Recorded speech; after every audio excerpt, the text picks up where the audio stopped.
من الشيطان الرجيم بسم الله الرحمن الرحيم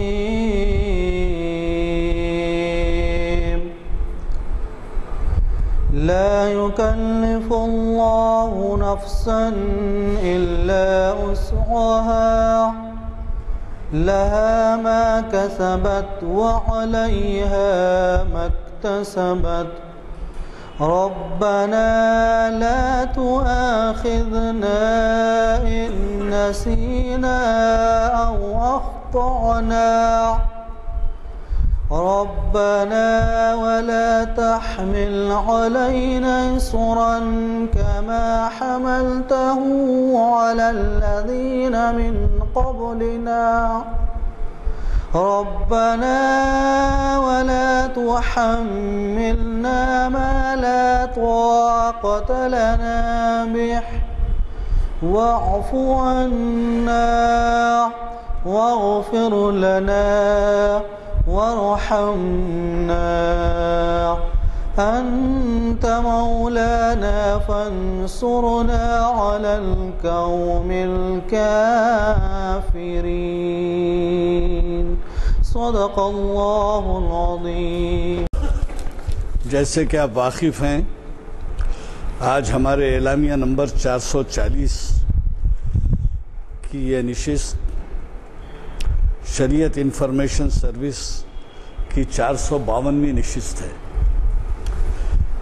یعنی ہر سال 45 نشستیں ہوتی ہیں، تو 450 نشستوں پہ ہی ہمارے 10 سال مکمل ہو گئے ہیں۔ اور آج یہ نشست ہماری کانفرنس ہال جامع مسجد عالیہ گن فاؤنڈری کے کانفرنس ہال میں بتاریخ 9 جولائی 2012 عیسوی مطابق 18 شعبان 1433 ہجری بروز پیر بعد نماز عصر بعنوان پاکی و طہارت شریعت کی روشنی میں ہو رہی ہے۔ اسے آپ کے جانے پہچانے مقرر ڈاکٹر محمد متین الدین قادری صاحب مخاطب فرما رہے ہیں، جنہوں نے ہمیں اپنے اس سے پہلے کئی لیکچر سے فیضیاب کیا ہے۔ حضرات، جیسے کہ آپ واقف ہیں، ہمارے مقررین پہ ہم چھوڑ دیتے ہیں عنوانات، اور اللہ کے فضل سے وہ ایسے عنوانات تجویز کرتے ہیں جو حالات کے پس منظر میں بہت ہی مفید ہوتے ہیں۔ آج کی نشست کا آغاز قاری مرتضیٰ محمد مرتضیٰ صاحب کی قرات خوش اعلان قرات سے ہوا، اور خادم محفل غلام یزدانی آپ سے مخاطب ہے۔ اعوذ باللہ من الشیطان الرجیم بسم اللہ الرحمن الرحیم الحمد للہ رب العالمین والصلاة والسلام علی رسولہ النبی الکریم، اما بعد۔ محترم بزرگان ملت، عزیز نوجوان ساتھیوں، آج کا جو موضوع ہے پاکی و طہارت شریعت اسلامی کی روشنی میں، اس سلسلے میں سب سے پہلے میں سورہ بقرہ کی ایک آیت کا جز آپ کے سامنے لانا چاہتا ہوں۔ اعوذ باللہ من الشیطان الرجیم ان اللہ یحب التوابین و یحب المتطہرین، یہ سورہ بقرہ کی 222ویں آیت کا جز ہے، جس میں اللہ تعالیٰ ارشاد فرماتا ہے، بے شک اللہ تعالیٰ بہت زیادہ توبہ کرنے والے اور بہت زیادہ پاکی اختیار کرنے والے بندوں کو پسند کرتا ہے۔ اللہ تعالیٰ کیسے بندوں کو پسند کرتا ہے، اس کی وضاحت اس آیت کے ٹکڑے میں بیان کی گئی کہ بہت زیادہ توبہ کرنے والے اور بہت زیادہ پاک و صاف رہنے والے۔ اس سے اندازہ ہوتا ہے کہ پاکی کی کتنی اہمیت ہے، کہ اگر کوئی اللہ کا محبوب بننا چاہتا ہے، اللہ کا چہیتا بندہ بننا چاہتا ہے، تو اس کو جو ہے پاکی اختیار کرنا پڑے گا۔ پاکی اور طہارت کے بغیر نماز نہیں، پاکی اور طہارت کے بغیر کوئی اسلام میں داخل نہیں ہو سکتا۔ تو پاکی اور طہارت اتنی اہم چیز ہے کہ اس کے بغیر کوئی چیز حاصل نہیں ہو سکتی۔ حدیث میں آیا، حضرت نے ارشاد فرمایا کہ نماز جنتی کنجی ہے، اور نماز کی کنجی جو ہے طہارت اور پاکی ہے۔ اور یہ بھی فرمایا کہ جنت میں پاک صاف لوگ ہی داخل کیے جائیں گے، جو ناپاک ہوں گے وہ داخل نہیں کیے جائیں گے۔ اسلام پاکی کی اتنی اہمیت دیتا ہے، اور پھر اسلام طہارت اور پاکیزی پر بہت زیادہ توجہ دیتا ہے۔ اسلام نے طہارت اور نفاست کا درس اس وقت دیا جب دنیا طہارت اور صفائی کے فوائد سے بالکل نہ آشنا تھی، کہ اس کے کیا فائدے نہیں جانتی تھی دنیا۔ اس وقت اسلام نے جو ہے طہارت اور نفاست کا درس دیا، اور آج جدید طبی اصول بھی اسلام کے پیش کردہ نظام طہارت سے زیادہ کچھ پیش نہیں کر سکے۔ اتنی ترقی کرنے کے باوجود جو طبی اصول ہے وہ بھی اسلام نے آج سے 1450 سال قبل جو پاکی اور طہارت کے اصول بتائے تھے اس سے آگے نہیں بڑھ سکے۔ یہ جو ہے پاکی اور طہارت اتنی اہمیت کی حامل ہے۔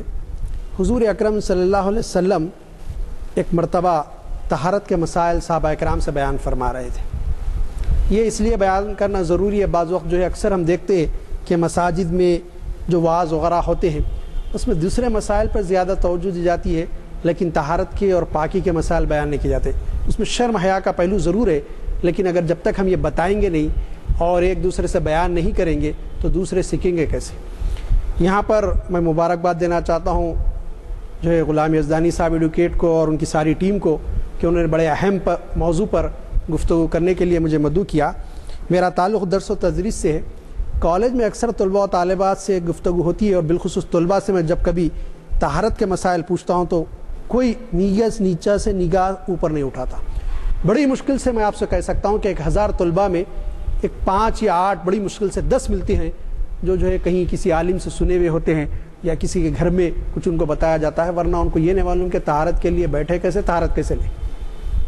یہ بڑا مسئلہ ہے اس وقت۔ بلکہ مجھے یہ کہنے کی اجازت دی جائے کہ بسا اوقات بڑے بڑے لوگ بڑے بڑے مسائل پہ گفتگو کرتے ہیں، اور والد صاحب یہ واقعہ اکثر سنایا کرتے تھے کہ ایک مرتبہ وہ ٹرین کا سفر کر رہے تھے تو اس موضوع پہ 2 بزرگ گفتگو کر رہے تھے کہ حضور اکرم صلی اللہ علیہ وسلم کو معراج جسمانی ہو کہ روحانی، اور کافی شواہد اور دلائل کے ساتھ گفتگو کر رہے تھے۔ تو والد صاحب نے دیکھا کہ عمر میں زیادہ بزرگ ہیں تو انہوں عذرائے مذاق انہوں نے کہا کہ مول صاحب ہمارا معاملہ یہ کہ جو ہے، حالانکہ ان کو واقف تھا ہم بہت سارے مسائل نہیں جانتے، تو ہم چاہتے ہیں کہ آپ لوگ اتنے بڑے عالم ہیں، ذرا ہم کو طہارت کے مسائل بتا دیجیے۔ وہ پریشان ہو گئے۔ انہوں نے پوچھا کہ کتنی پانی سے طہارت لی جائے؟ بولے آپ کتنے سے بھی لے لیجیے، اس میں پوچھنے کا کیا معاملہ ہے؟ بولے تو یہ کہ انہوں مسائل خود جانتے نہیں۔ تو بڑا ہمارا مسئلہ یہ ہے کہ بنیادی جو چیز ہے اہم طہارت، ہم اس سے واقف نہیں، اور جو ہے بڑے بڑے مسائل جانتے ہیں اور بڑے مسائل پر گفتگو کرتے ہیں، حوالے لاتے ہیں، احادیث کوٹ کرتے ہیں، قرآن مجید کی آیتیں کوٹ کرتے ہیں، لیکن بنیادی جو چیز ہے طہارت اس سے ہم واقف نہیں۔ عزیزان گرامی، دنیا کا واحد مذہب اسلام جو طہارت کے ہر مسئلے کو کھول کر بیان کرتا ہے۔ کوئی اور مذہب اور دین دنیا میں نہیں موجود جو طہارت کے کسی مسئلے کو جو ہے پورے کے پورے مسائل کا احاطہ کرتا ہے۔ اسلام واحد مذہب اور دین ہے جو سارے مسائل کا احاطہ کرتا ہے۔ حضور اکرم صلی اللہ علیہ وسلم کی وہ بات کہ طہارت کے جو مسائل وسلم صحابہ کو سکھا رہے تھے، ایک یہودی ٹھہر کر سن لیا، اور بعد میں اس نے چند اصحاب رسول سے جو اس کے ملاقاتی تھے ان سے کہا کہ تمہارے پیغمبر کیسے نعوذ باللہ من ذالک کیسی گندی گندی باتیں بتاتے ہیں۔ وہ صحابہ ذرا مغمون ہو گئے، حسن کے پاس تشریف لائے تو حسن نے پوچھا کہ کیا معاملہ ہے؟ تو انہوں نے کہا کہ رسول اللہ یہ فلاں یہودی یہ باتیں سن رہا تھا آپ جب بیان کر رہے تھے، اور اس نے کہا کہ کیسی گندی گندی کی باتیں بتاتے ہیں۔ حسن نے فرمایا کہہ دو کہ ہمارا کوئی مذہب نہیں، اسلام ایک دین ہے جس میں جو ہر چیز کا احاطہ کیا جاتا ہے، اور یہ طہارت تو بنیاد ہے، یہی مسئلہ اگر تم نہیں سیکھو گے تو پھر کیسے ہوگا؟ تو یہ کہ جو ہے طہارت کے مسائل بھی نبی کریم صلی اللہ علیہ وسلم صحابہ اکرام کو بتاتے تھے، اس سے اس کی اہمیت کا اندازہ ہوتا ہے۔ اب طہارت کے بھی مسائل 2 چیزوں پر ہیں۔ اسلام نے مسلمانوں کو ظاہر و باطن کی پاکیزگی اور طہارت کا حکم دیا ہے، ایک ظاہری پاکی اور ایک باطنی پاکی۔ یہ بات یاد رکھیے کہ ایک تو ظاہر کی پاکی ہے جس کو ہم حاصل کرتے ہیں، ایک باطن کی پاکی ہے۔ ظاہر کی پاکی تو ہم کو سمجھ میں آتی ہے اور جس کے بارے میں تفصیلاً گفتگو آپ سے انشاءاللہ تعالی اللہ تعالیٰ توفیق دے تو کروں گا، لیکن اندرونی پاکی کیا ہے؟ اندرونی پاکی یہ ہے کہ ذہن و فکر اور دل کی پاکی، اور یہ اسی وقت ممکن ہے جب کہ بندہ عقید توحید سے ہم آہنگ ہو جائے اور عقید توحید کا عقیدہ دل میں راسخ کر لے اور مضبوطی سے بیٹھا لے۔ اور اگر شرک ہے گمراہی ہے، بت پرستی ہے، کفر ہے، تو وہ جو ہے اندرونی پاکی نہیں ہے، باطنی پاکی نہیں ہے، اس کی ظاہری پاک ہے۔ ظاہر آپ پانی نہ لے کے کتنی مرتبہ بھی آ جائیں، لیکن اگر عقیدے کی پاکیزگی نہیں ہوگی، عقیدہ پاکیزہ نہیں ہوگا، تو پھر وہ جو ہے باطنی طہارت مکمل نہیں ہوگی، اور جو ہے وہ باطنی طہارت اسی وقت ممکن ہوگی جبکہ عقیدے توحید اور رسالت اس کے دل میں جاگزی ہو جائے۔ تو ایک ہوتا ہے عقیدے کی پاکی کہ بھئی انسان کا عقیدہ پاک و صاف ہو، اور شریعت اسلامی نے حضرت محمد مصطفیٰ صلی اللہ علیہ وسلم نے ہم کو جو عقیدہ عقید توحید دیا، وہ اتنا پاک اور صاف ہے، دنیا کے جتنے مذاہب ہیں اس بنیاد پر ہم چیلنج کر سکتے ہیں کہ ان کے پاس عقید توحید میں بھی ملاوٹ ہے، اور عقید توحید کا بھی انہوں نے جنازہ نکال دیا۔ اور یہ میں نے کہتا، قرآن کہتا ہے آج دنیا کے جو 3 بڑے مذاہب ہیں اگر ہم ان کا جائزہ لیں، ایک یہودیت، نصرانیت جس کو عیسائی ہم کہتے ہیں، اور تیسرے جو اسلام، اس کے پاس اسلامی کے پاس وہ پاکیدہ عقید توحید موجود ہے اور کسی اور کے پاس نہیں۔ قرآن کہتا ہے یہود اور نصارہ کے بارے میں، وقالت اليہود عزیر ابن اللہ وقالت النصارى مسیح ابن اللہ، کہ یہودی کہتے ہیں کہ عزیر اللہ کے بیٹے ہیں، اور نصرانی یعنی عیسائی کہتے ہیں کہ مسیح اللہ کے بیٹے ہیں، اور اسلام کہتا ہے کہ قل هو اللہ احد لم یلد ولم یولد ولم یکن لہ کفوا احد۔ تو یہ کہ جو ہے یہ عقیدہ پاک صاف کہ نہ اللہ کسی کی اولاد ہے اور نہ اس کی کوئی اولاد ہے، اور پھر کہہ دو کہ اللہ ایک ہے اور کوئی اس کے برابر کا نہیں اور کوئی اس کے مثل نہیں ہو سکتا، یہ پاک عقیدہ۔ ایک اہم چیز ہے کہ عقیدے کی پاکی، اور یہ اسلامی کے پاس ہے، اور دوسرے مذاہب جو عقید توحید ہم اپنے پاس رکھنے کا دعویٰ کرتے ہیں، قرآن ان کے چیلنج کو مسترد کرتا ہے، اور قرآن چیلنج کرتا ہے کہ ان کا عقیدہ پاک نہیں رہا، انہوں نے اللہ کی ذات میں شرک کیا، اللہ کی اولاد بنا لیا پیغمبروں کو۔ یہ عقیدے کی پاکی ہے۔ دوسرے عزیزان گرامی، دل کا پاک ہونا، یہ دل کا پاک ہونا ہے کہ نیت کا دار و مدار، نیت کا منبع، نیت کا سر چشمہ، نیت جہاں پیدا ہوتی ہے اور بنتی ہے وہ مقام دل کا پاک ہونا، اور جب تک دل پاک نہیں ہوگا ہمارے اعمال بھی درست نہیں ہوں گے۔ اس لیے جو ہے بخاری کی جو حدیث ہے، باب الایمان کی پہلی حدیث، چیپٹر آف فیتھ کی فرسٹ حدیث جس کو ہم کہتے ہیں کہ جو انما الاعمال بالنیات جس کا ٹکڑا ہے کہ عمل کا دار و مدار نیتوں پر ہے، اور نیتوں کے لیے شرط ہے کہ دل پاک ہو جائے۔ جب تک انسان کا دل پاک نہ ہو، ہر چیز اللہ کی رضا کے لیے نہ ہو زندگی کی، اس وقت دل کی پاکی حاصل نہیں ہو سکتی، یہ کہ دل کا پاک کیا جائے۔ دوسرے ہے خیالات اور افکار کا پاک ہونا۔ اذہان انسانی میں مختلف خیالات آتے رہتے ہیں، انسان بہت سارے چیزیں سوچتا، لیکن اس سوچ پر بھی انسان کو گرفت ہونی چاہیے کہ وہ عقید توحید رکاوٹ بنتا ہے، اور عقید آخرت انسان کو مجبور کرتا ہے کہ برے خیالات نہ سوچیں، برے خیالات کو اپنے اذہان میں نہ لائیں۔ یہ ہے کہ ذہنوں کی پاکی، اچھی باتیں سوچیں، اچھا تعلق سوچیں۔ اگر انسان کا ذہن اور افکار پراگندہ ہوں اور برے خیالات آتے ہوں تو انسان ہمیشہ دوسرے کو نقصان پہنچائے، دوسرے کی تضییق کرے، دوسرے کو گرائے، اپنے آپ کو آگے بڑھائے، یہ فکر پیدا کرے گا، اور یہ ہوگا اس کی فکر غلط ہوگی۔ اور اگر پھر عقید توحید نہ ہو تو یہ فکر اس کو گمراہ کر سکتی ہے کہ انسان اللہ کی ذات اور صفات میں شرک کرے اور وہ گمراہ ہو جائے، راہ راست سے ہٹ جائے، یہ ممکن ہے۔ تو یہ کہ یہ ہے ایک باطنی طہارت اسلام چاہتا ہے، ایک ظاہری طہارت۔ ظاہری طہارت کے بارے میں بھی ہم گفتگو کریں گے، اور یہ میں نے باطنی طہارت کے بارے میں آپ سے کچھ باتیں عرض کی کہ جو ہے یہ باطنی طہارت کے بارے میں بڑا اہم ہے۔ یہ معاملہ ہے کہ بہت سارے مذاہب کے پاس کہ جو ہے جب وہ ازواجی تعلقات اپنی بیوی سے پیدا کرتے ہیں تو اس کے بعد ان کے پاس بہت ساروں کے پاس تو تصور ہی نہیں ہے کہ غسل کیا جائے، طہارت حاصل کی جائے، اور کس کے پاس بھی ہے۔ تو اسلام میں جو غسل کا فرائض بتایا گیا اور غسل کا جو طریقہ بتایا گیا، طہارت حاصل کرنے کا جو طریقہ بتایا گیا، دوسروں کے پاس موجود نہیں اور پایا نہیں جاتا۔ کیفیت یہ ہے۔ اس بارے میں قرآن مجید ارشاد فرماتا ہے، اللہ تعالیٰ ارشاد فرماتا ہے قرآن میں کہ اعوذ باللہ من الشیطان الرجیم، بسم اللہ الرحمن الرحیم، یا ایھا الذین آمنوا لا تقربوا الصلاۃ وانتم سکارى حتى تعلموا ما تقولون ولا جنبا الا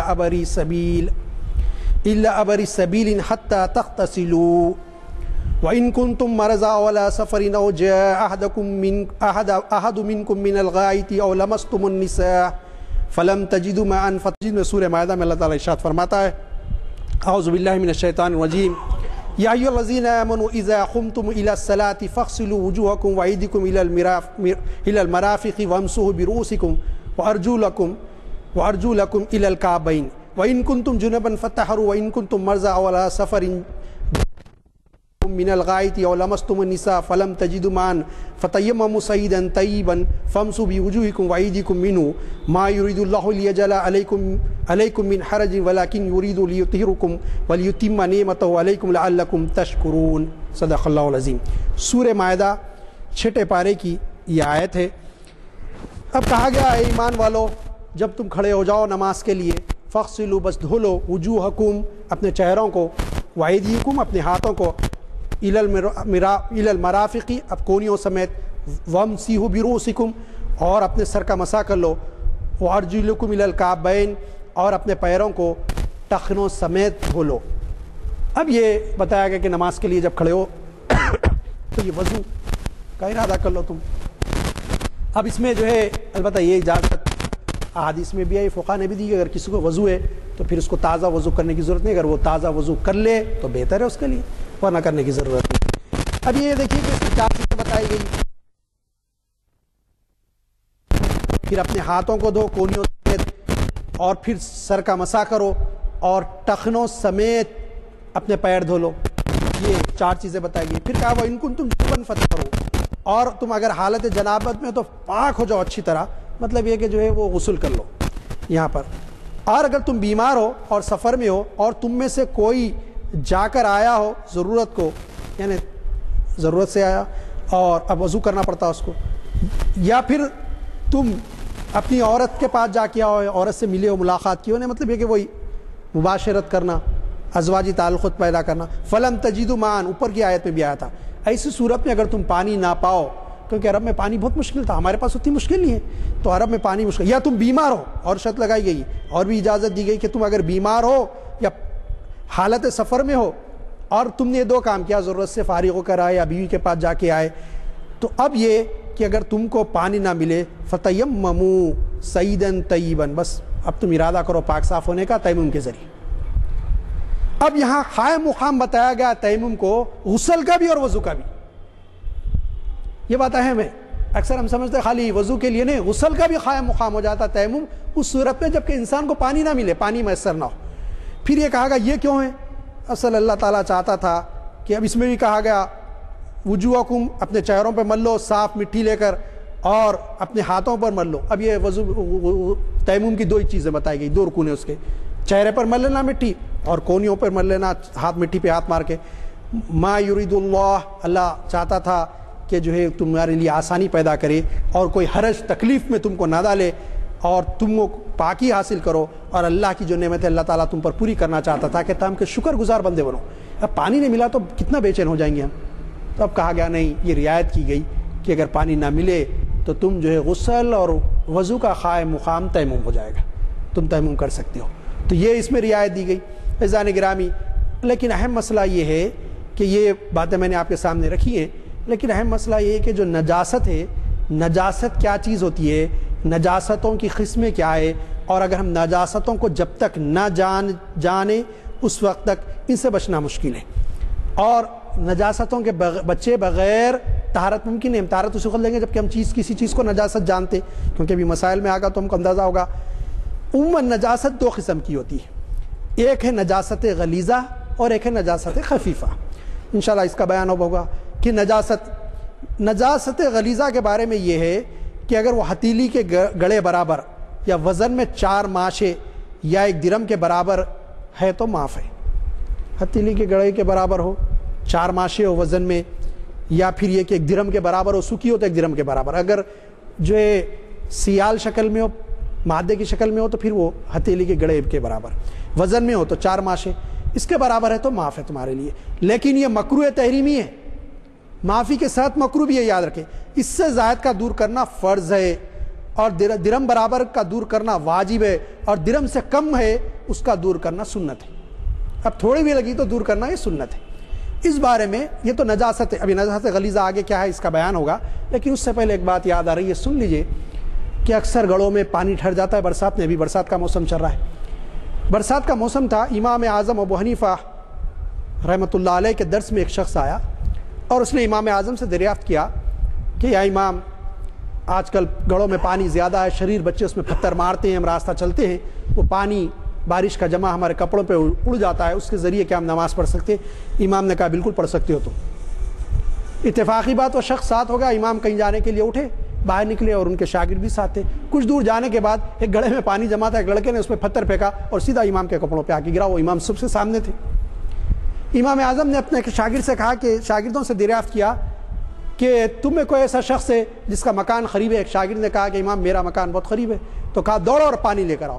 وہ طالب علم گیا، دوڑ کر پانی لے کے آپ نے دھو لیا اس دامن کو جہاں پر وہ کپڑے چھینٹے گرے تھے پانی کے. اس شخص نے کہا ابھی تو آپ نے کہا کہ جو ہے اس سے نماز ہوتی ہے اور اب دھو رہے ہیں. کہا وہ میرا فتویٰ تھا اور یہ میرا تقویٰ ہے. کہ کہا وہ میرا فتویٰ تھا اور یہ میرا تقویٰ ہے. تو تقویٰ ایسی زبردست چیز ہے کہ آپ جتنا دھو کہ بھائی اتنی رعایت ہے چھوڑ دیں، یہ نہ ہونا چاہیے. اب یہ نجاست غلیظہ کے بارے میں ہم نے آپ سے بتا دیا کہ جو ہے اگر یہ درم سے بڑھ کے ہے اور جو ہے ہتھیلی کے یہ حصے سے بڑھ کے ہے، بیچ کے درمیانی یا چار ماشے سے بڑھ کے ہے، تو اس کا دور کرنا ہم پر فرض ہے اور اس کے برابر ہے واجب ہے. اس سے کم ہے سنت ہے. نجاست غلیظہ ہے کیا چیز؟ انسان کے جسم سے نکلی ہوئی ہر وہ چیز جس کے نکلنے سے وضو یا غسل واجب ہوتا ہے، جیسے پیخانہ، پیشاب، منی، خون، منہ بھر قے، پیپ، ساری چیزیں اس میں شامل. پھر کل چوپائے اور جانوروں کا پیخانہ، وہ حلال ہو کہ حرام؟ حلال جانور کا بھی پیخانہ ہو یا پیشاب ہو یا حرام، دونوں کا نجاست غلیظہ ہے. کل چوپایا جانوروں کا پیخانہ حلال ہو یا حرام؟ حرام جانوروں کا پیشاب، حرام جانوروں کا جو پیشاب ہے وہ نجاست غلیظہ ہے. نہ اڑنے والے حلال پرندوں، مرغی، بط وغیرہ، بدق جس کو بولتے ہیں آپ، اس کا پیخانہ یہ بھی نجاست غلیظہ ہے. حرام جانوروں کا دودھ، جتنے جانور حرام ہیں ان کا دودھ بھی نجاست غلیظہ ہے. ہر جاندار کا بہتا خون اور پیپ، جاندار چاہے وہ حلال ہو حرام، سب کا نجاست غلیظہ ہے خون. حرام پرندوں کے انڈے، یہ نجاست غلیظہ جو حرام پرندے ہیں. شراب، سیندی، تاڑی، وہ ساری چیزیں اس میں جو شراب اس سیندی کے اس میں آتی ہے. وہ پانی جس سے نجاست دھوئی جائے، ایک گندگی دھوئے تھے وہ پانی ہے، وہ بھی نجاست غلیظہ ہے، وہ بھی لگ جائے تو آپ کو دھونا پڑے گا. ایک آدمی نے نجاست کسی کو بیٹ لگایا تھا، دھویا، وہ پانی وہاں پڑا ہوا ہے، وہ نجاست غلیظہ پانی. وہ پانی اگر کسی پہ گر گیا تو اس کو دھونا پڑے گا. وہ پانی جس سے مردہ انسان نہلایا جائے، مردہ جو انسان نہلایا جاتا ہے وہ پانی بھی نجاست غلیظہ میں آتا ہے. وقت جو نجس چیزوں سے کھینچا جائے، کوئی نجیس چیز ہے اس سے عرق کھینچا، شراب سے کوئی عرق نکال رہے ہیں یا کوئی نجیس چیز گندی چیز ہے اس سے کوئی عرق نکال رہے ہیں. سور زندہ ہو یا مردہ، ہر حالت میں یہ نجاست غلیظہ میں. یہ بات ذہن میں رکھیں. کل جاندار چیزیں جن میں بہتا خون ہو، ساری جاندار چیزیں بہتا خون جن میں وہ نجاست غلیظہ. حرام جانوروں کا گوشت، ان کی چربی، ان کا کھال، یہ نجاست غلیظہ ہے. البتہ کھال کے بارے میں یہ کہ وہ دباغت کے بعد پاک ہو جاتی ہے. حرام جانوروں کی کھال سوائے سور کے، یہ جو ہے اس کا دباغت کے بعد بھی یہ پاک نہیں ہوتی. مردہ انسان کے منہ کا لعاب، مردہ انسان کے منہ میں سے کسی قسم کا لعاب نکل رہا جو انسان مر گیا، وہ نجاست غلیظہ میں. جن جانوروں کا جھوٹا ناپاک ہے، ان کا پسینہ اور لعاب، جو جانور ناپاک ہے ان کا پسینہ بھی اور ان کا تھوک بھی، یہ نجاست غلیظہ میں. وہ رطوبت جو کسی خون والے جانور کے جسم سے مرنے کے بعد نکلے، کسی قسم کی رطوبت، سیال مادہ نکل رہا، مر گیا سو جانور جو ہے اس سے بھی، یہ جو ہے چیزیں ایسی ہیں نجاست غلیظہ ہے. اس کا دور کرے بغیر، میں آپ کو بتا چکا کہ فرض کب ہے، واجب کب ہے اور سنت کب ہے، اس کے بغیر نماز نہیں ہوتی.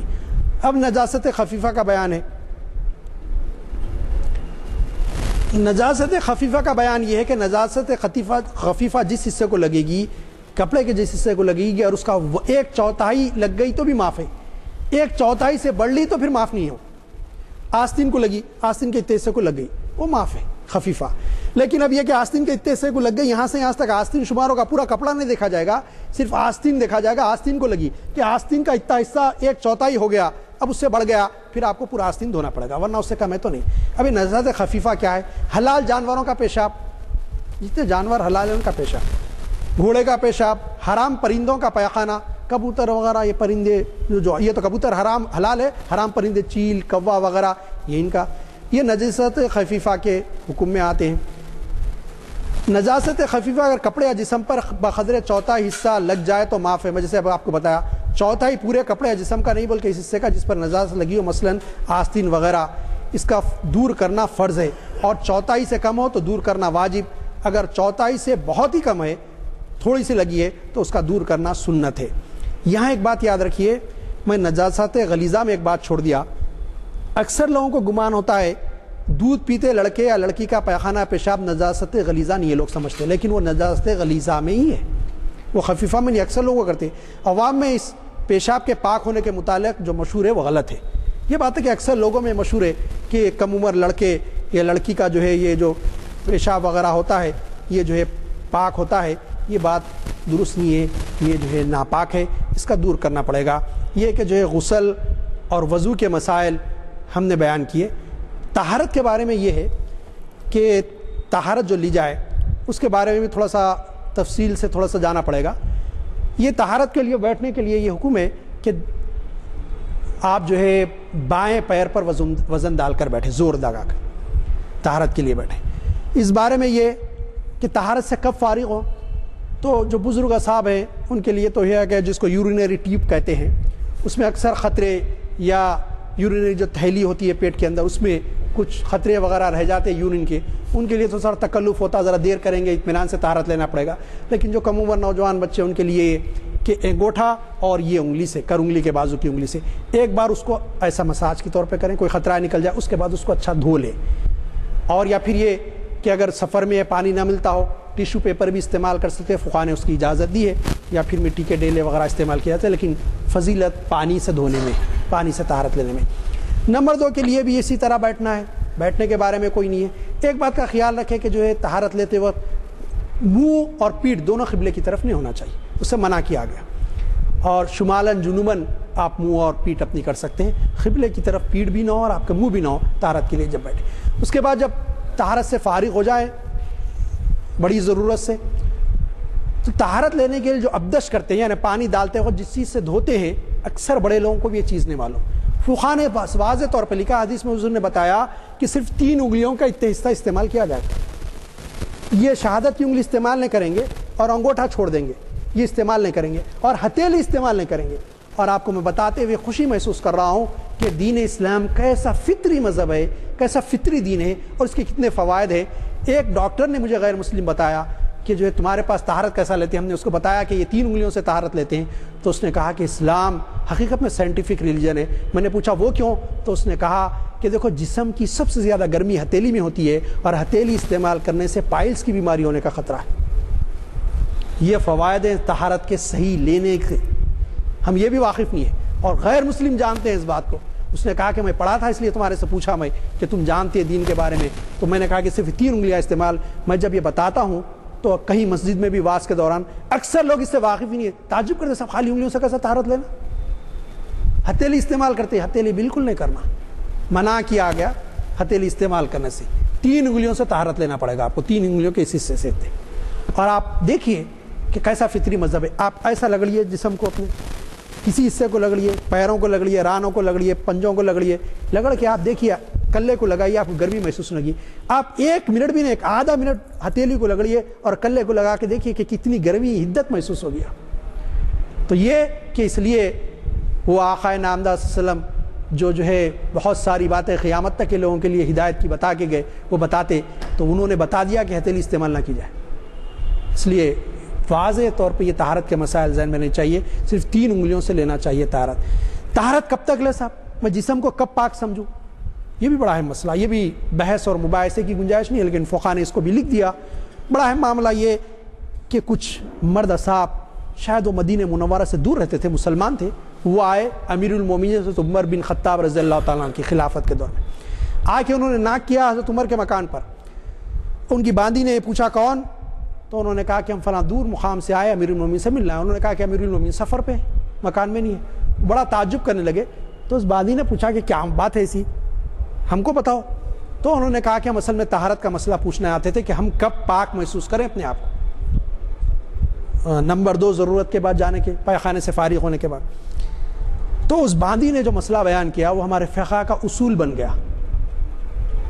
حضرت عمر رضی اللہ عنہ کی باندی نے مسئلہ بیان کیا، اس نے کہا کہ دیکھو میں گھر میں کام کاج کرتی ہوں اور برتن اس وقت تک مانجتی ہوں جب تک کہ اس کی چکناہٹ دور نہ ہو جائے۔ وہ سمجھ گئے اور چلے گئے۔ حضرت عمر نے اس کو سزا جاری کی کہ غیر محرم کے سامنے ایسی بات کیسے کی تو نے، حالانکہ وہ باندھی تھی، اور پھر یہ بھی فرمایا کہ تو نے مسئلہ صحیح بیان کیا۔ تو یہ فقہ کا اصول بن گیا کہ اس وقت تک طہارت لیں جب تک کہ جسم کا وہ حصہ جس سے غلاظت نکلتی ہے اس میں چکناہٹ دور ہو کر کردرا پن نہ آ جائے۔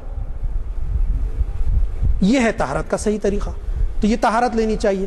تو میں آپ سے عرض کر رہا تھا کہ اکثر ہم میں سے ایسے بھائی ہیں جو ہم جو بنیادی چیزیں بھی نہیں سیکھتے اور بڑے بڑے مسائل پہ لوگوں سے مساجد میں ہر جگہ لڑنے کے لیے تیار ہوتے ہیں، اور ایسے مسائل پہ لڑتے ہیں جس میں عام لوگوں کو گفتگو بھی نہیں کرنی چاہیے، وہ علماء کے لیے چھوڑ دینا چاہیے۔ وہ مسائل ایسے ہیں جس میں علماء بحث کر کے کوئی مسئلہ طے کریں، عام لوگوں کی بس کی بات نہیں ہے۔ یہ چھوٹے چھوٹے مسائل ہیں لیکن بڑے اہم مسائل ہیں۔ اگر ہم ذرا تصور کیجئے کہ اگر ہماری طہارت صحیح نہ ہو، ہم طہارت ہی صحیح لے لیں تو وضو کیسے درست ہوگا ہمارا؟ جب ہمارا وضو درست نہیں ہو رہا تو ہماری نماز کیسے درست ہو سکتی ہے؟ قرآن کی تلاوت کیسے درست ہو سکتی ہے؟ کوئی چیز درست نہیں ہوگی، کوئی عبادت قبول نہیں ہوگی۔ اصل چیز ہے طہارت، اور یہ کتنی اہم ہے۔ ایک صحابی رسول ہے، بہت بڑے صحابی رسول ہے، سعد بن معاذ رضی اللہ تعالیٰ، اور یہ انصار کے قبیلے خزرج کے سردار ہیں، اور حضور اکرم صلی اللہ علیہ وسلم کے جو انصار کے صحابی تھے جو چہیتے تھے ان میں ان کا بڑا مقام ہے۔ ایک بار حضرت سعد بن معاذ تشریف لائے، سارے صحابہ بیٹھے، حضور نے کہا کھڑے ہو جاؤ اپنے سردار کے ساتھ۔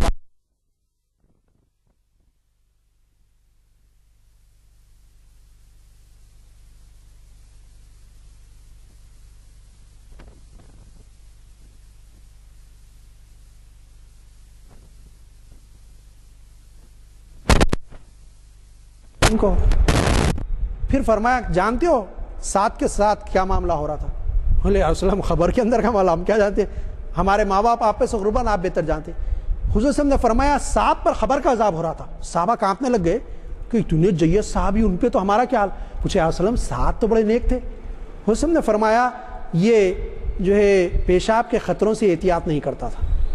تو لوگوں نے کہا انصار نے، یا وسلم وہ احتیاط کرتے تھے، ہم گواہ ہیں، وہ بڑے احتیاط کرتے تھے۔ حضور نے فرمایا اپنے پیشاب کے خطروں سے نہیں، اس کی اونٹنی کے پیشاب کے خطروں سے۔ جب اونٹنی پیشاب کرتی تو دور نہیں ہٹتے، وہیں ٹھہرتے ان کے کپڑوں پہ، تو اس لیے ان پر جو ہے عذاب ہو رہا تھا۔ یہ کہ جو اتنا سخت عذاب ایسے بڑے جیت صحابی پر اب اللہ حضور نے فرمایا اب تخفیف کر دی گئی ہمارے دعا کرنے کے بعد اللہ کی بخشش کہ صحابی رسول اب آپ میں کس حیثیت میں کیا جن پہ ہم کو گفتگو کرنا ہے اور ایک دوسرے سے سیکھنا ہے، اور اس کا سیکھنا ضروری اس لیے ہے کہ اس کے بغیر عبادتیں نہیں ہوں گی اور کوئی چیز ہونے والی نہیں۔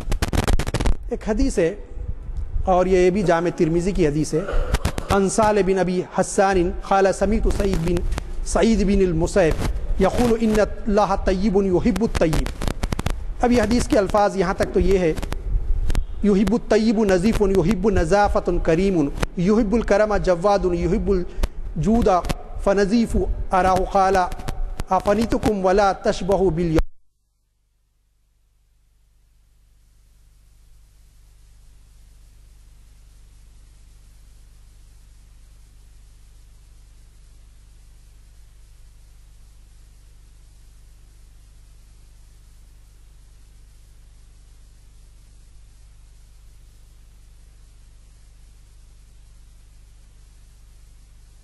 گمان نے کہا کہ گمان کرتا ہوں، فرمایا سعید بن مسیب نے صاف و پاک ہو اپنے صحنوں کو، اپنے آپ کو بھی پاک رکھو۔ پھر اس کے بعد صالح کہتے ہیں شاید سعید بن مسیب نے ایسا بھی فرمایا تھا کہ اپنے صحنوں کو، گھر کے اندر جو کھلا حصہ ہوتا ہے اس کو صاف رکھو، اور مشابہت نہ کرو یہودیوں کی مشابہت اختیار نہ کرو۔ کیوں؟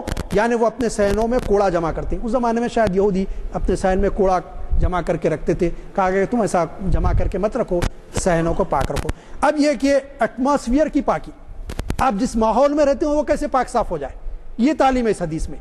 آپ دیکھیں گے اسلام نے کسی بھی شعبے کو، انسان کی زندگی کے کسی مکان اور مقام کو نہیں چھوڑا جہاں کی پاکی نہ ہو۔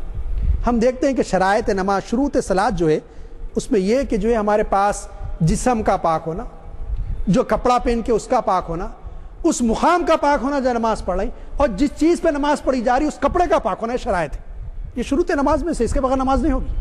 تو اتنی احتیاط برتی گئی کہ اطراف اکناف سراؤنڈنگ میں جہاں تم رہتے ہو وہ پاک صاف ہو۔ لیکن اگر آج ہم مشاہدہ کریں ہماری کیفیتوں کا، ہمارے گھروں کا، ہمارے ماحولوں کا، ہمارے اطراف اکناف کا، مجھے کہنے کی اجازت دے کہ ہماری کیفیت یہ کہ جو ہمارے تساہل اور ہماری کاہلی، ہماری سستی کی وجہ سے شاید ہی سب سے گندے میلے ہمارے ہی ہوتے ہوں گے، اور سب سے زیادہ ذمہ داری ہم پر ہے۔ قرآن اور احادیث بار بار اللہ کہہ رہا ان اللہ یحب التوابین ویحب المتطہرین، کہا گیا دو آیتیں سورہ مائدہ، سورہ بقرہ، میں نے آپ کے سامنے دونوں آیتیں رکھی، کیا کہ اللہ تعالیٰ پاک صاف رہنے والے بندوں کو پسند کرتا ہے، اور سب سے زیادہ گندے ہمارے، یہ تصور ہی ناممکن ہے۔ ظاہری پاکی ہے، میں نے آپ کو کہہ دیا جسم کی پاکی تو جو ہے مسلمانوں کے جیسا پاک صاف دنیا میں کوئی نہیں، کیونکہ ان کے پاس جو طہارت کا تصور ہے کسی اور مذہب میں اور دین میں نہیں پایا جاتا۔ اور دوسرا، کتنے وقت بھی پانی نہ لے، پانی نہانے کے بعد وہ ایک بار بھی ضرورت کو جائے گا، اس کا جسم گندا، اس کے کپڑے گندے، وہ گندا ہو جائے گا۔ تو لیکن اس کے باوجود یہ کہ ہم اپنے آپ کو بھی دیکھیں اور دور کرنے کی کوشش کریں کہ جو ہے پاکی کو اختیار کریں۔ پھر یہی اکتفا نہیں کیا گیا کہ بھئی یہ ہو گیا، جسم کی پاکی ہو گئی، کپڑوں کی پاکی ہو گئی، تم پاک صاف ہو گئے، مقام کی پاکی ہو گئی، جس گھر میں رہتے وہ پاک صاف ہو گیا، اس کا صحن پاک صاف ہو گیا۔ اس کے آگے کہا گیا دیکھو اور پاکی بھی ہے، یہ بڑی اہم پاکی ہے، اس کو بھی یاد رکھنا ہے۔ سورہ بقرہ آیت نمبر 168 اعوذ باللہ من الشیطان الرجیم، یا ایھا الناس کلوا مما فی الارض حلالا طیبا ولا تتبعوا خطوات الشیطان انہ لکم عدو مبین، کھاؤ زمین کی چیزوں سے حلال اور پاکیزہ۔ اب یہ کہا گیا دیکھو کھانے پینے میں بھی حلال کا خیال رکھو، شرط لگائی گئی پاکیزہ چیزیں، حلال وہ چیزیں جو پاک ہو، حلال ہے لیکن ناپاک ہے تو پھر نہیں کھائیں گے۔ کوئی ہم کو پھل لا کے دے رہا اور وہ کسی نجاست میں گرا ہوا ہے، نہیں کھائیں گے سر جب تک کہ اس کی نجاست دور نہ ہو جائے۔ حلال چیزیں لیکن پاکی کا تصور، کھاؤ، کھانے پینے کے بارے میں بھی اتنی احتیاط۔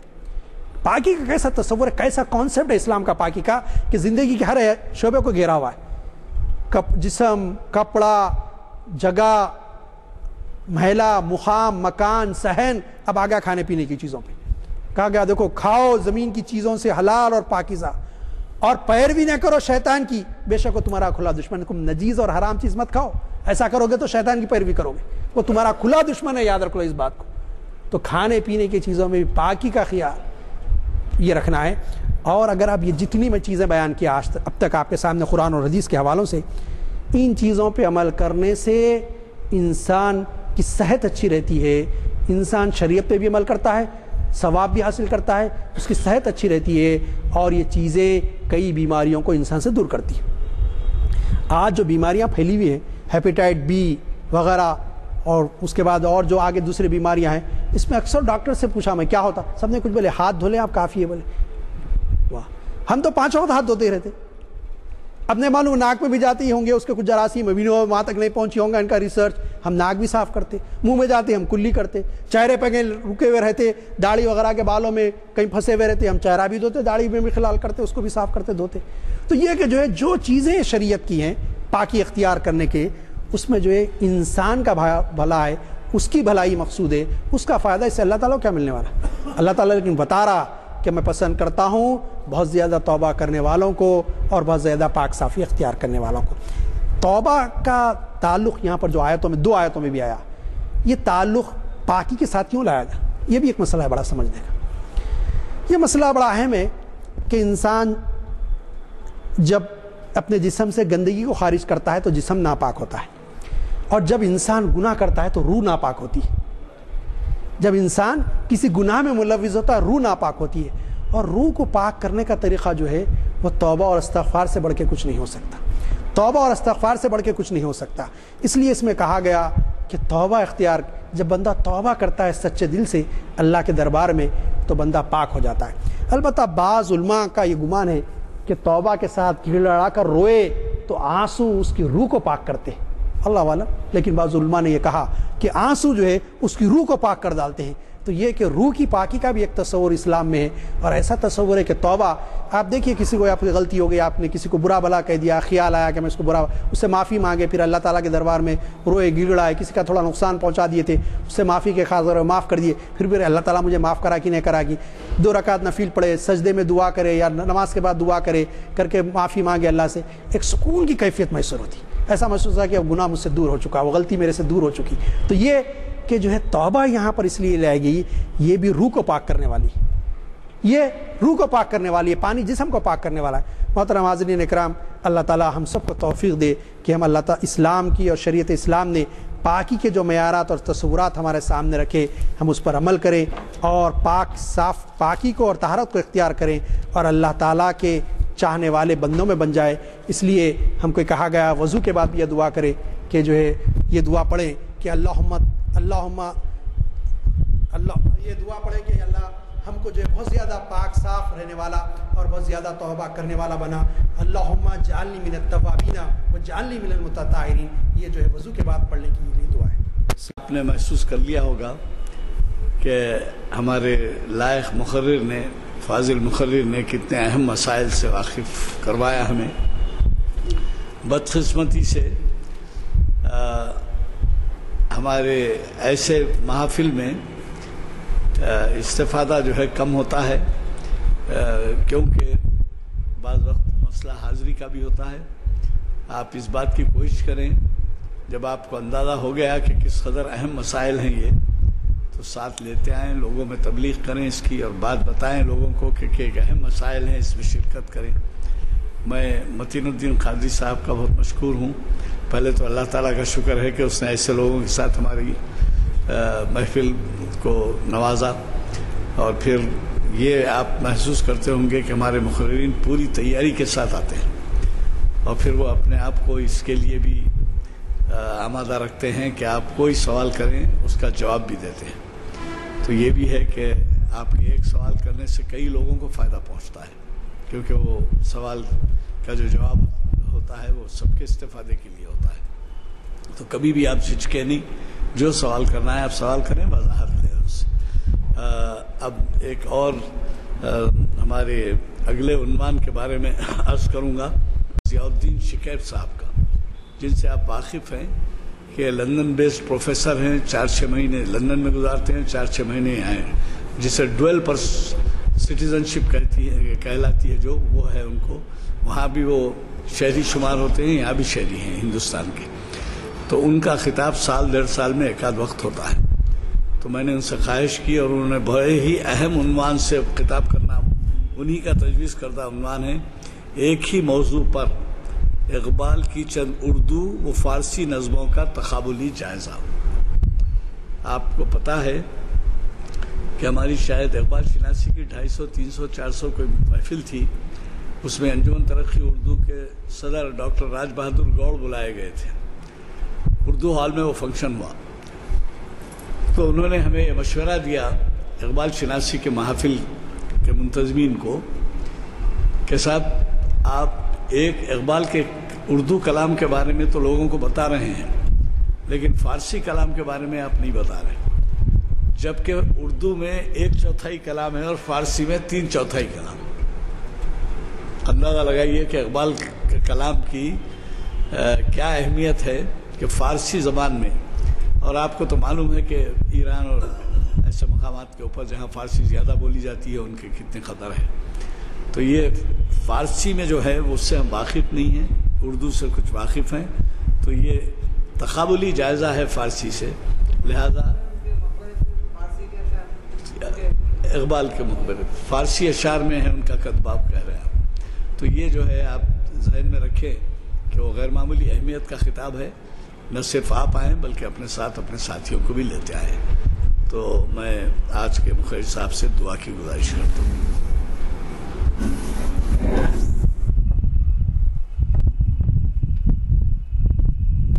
الحمدللہ رب العالمین، اللہم صلی علی سیدنا شفینا مولانا محمد وعلی آلہ صلی علی سیدنا شفینا مولانا محمد بارک وسلم۔ ربنا آتنا فی الدنیا حسنہ وفی الآخرۃ حسنۃ وقنا عذاب النار۔